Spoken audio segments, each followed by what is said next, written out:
Ciao, in questo video ti mostrerò come installare il browser Microsoft Edge su Nubia Music.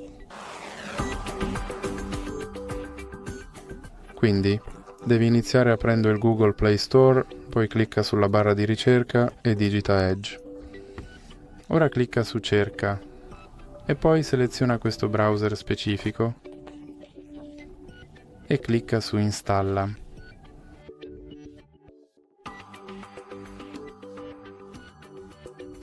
Ora puoi cliccare su Apri e qui puoi impostare questo browser come predefinito, oppure puoi cliccare su Non ora.